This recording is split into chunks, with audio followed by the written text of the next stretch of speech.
இன்றைக்கி நம்ம என்ன பார்க்க போகிறோம் அப்படின்னா 7th ஸ்டாண்டர்டில் உள்ள செகண்ட் டேர்மில் உள்ள தமிழில் உள்ள கொஸ்டின்ஸ் எல்லாமே எடுத்து வச்சுருக்கோம். அதை பார்த்துக்கலாம். எல்லாருக்குமே தெரிஞ்சிருக்கும், தமிழில் 100 கேள்விகள் இருக்கும். 150 மதிப்பெண்களுக்கு தான் டிஎன்பிஎஸ்சியில் கேட்டிருப்பாங்க. ஃபஸ்ட்டு கொஸ்டின் போயிடலாம். பெரும்பானாற்று படையின் பாட்டுடை தலைவன் தொண்டைமான் இளந்திரையன். தொண்டைமான் இளந்திரையன். மருத திணையில் உள்ள 35 பாடல்களை பாடியவர் யார் அப்படின்னா மருதன் இளநாகனார். இவரோட ஒரிஜினல் நேம் இளநாகனார் தான். இவர் மருத திணையில் உள்ள பாடல்களை நல்லா பாடினார் அப்படின்னு சொல்லிட்டு அவருக்கு மருதன் இளநாகனார் அப்படிங்கிற பேரை கொடுத்துட்டாங்க.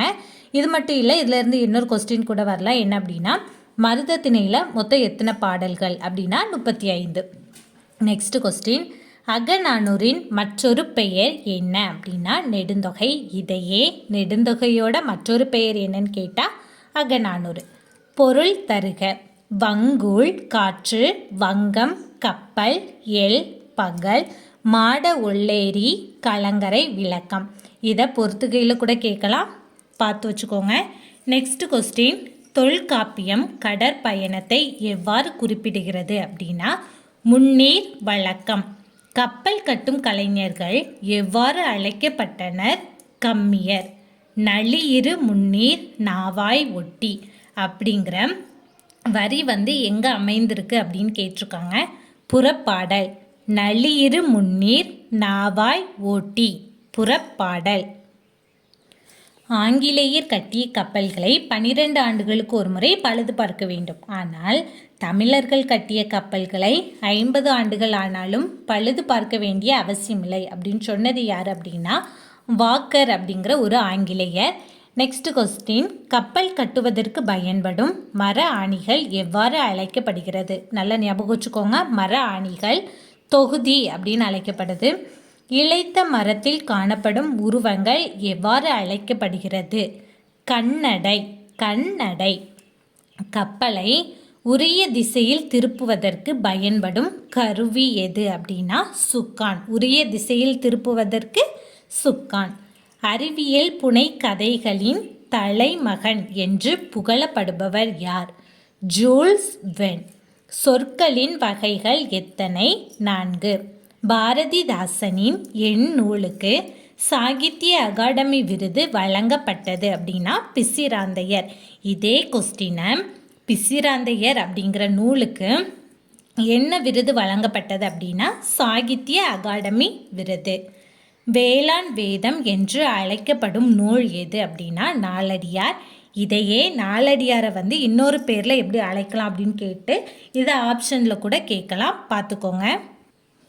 நெக்ஸ்ட் கொஸ்டின், பள்ளி தலமனைத்தும் கோயில் செய்குவோம் எங்கள் பாரத தேசமென்று தேள் கொட்டுவோம் என்றவர் யார்? பள்ளிகளையும் கோயில்னு சொல்லலாம் அப்படின்னு சொன்னது யார் அப்படின்னா பாரதியார். திருக்குறள் வகுப்புகள் நடத்தியவர் யார் அப்படின்னா திருக்குறளார் வி முனிசாமி. திருக்குறளார் வி முனிசாமி. கனவு என்னும் இலக்கிய இதழை நடத்தினவர் யார்?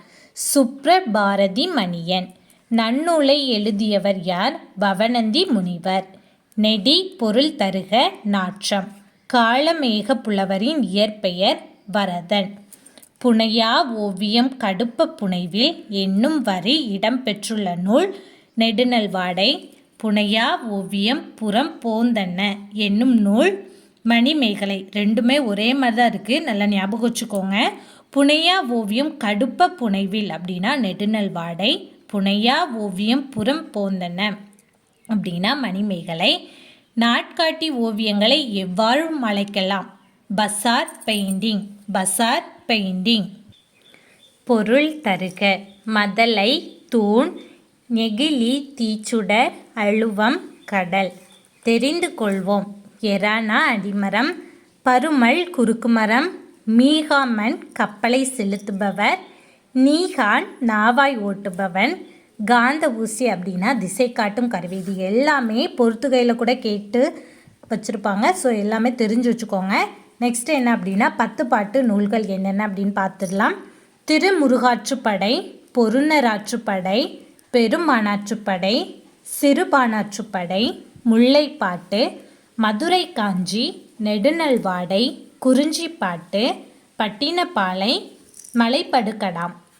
அதே மாதிரி 8 தொகை நூல்கள் என்னென்ன அப்படின்னா நற்றிணை, குறுந்தொகை, ஐங்குறுநூறு, பதிற்று பத்து, பரிபாடல், கலித்தொகை, அகநானூறு, புறநானூறு. இது எதுக்காண்டி யூஸ் ஆகும் அப்படின்னா, இப்போ கூட எப்படி கேட்கலாம் அப்படின்னா, நெடுநல் வாடை அப்படிங்கிறது எண் நூல்களில் ஒன்று அப்படின்னா 10 பாட்டு நூல்களில். அதே மாதிரி இங்கே ஒன்று சொல்லலாம் அப்படின்னா, ஐங்குறுநூறு எண் நூல்களுள் ஒன்று அப்படின்னா 8 தொகை நூல்களுள் ஒன்று, அந்த மாதிரி கேட்டிருப்பாங்க. ஸோ இதை எழுதி வச்சு கூட நீங்கள் படிச்சுக்கோங்க, யூஸ் ஆகும்.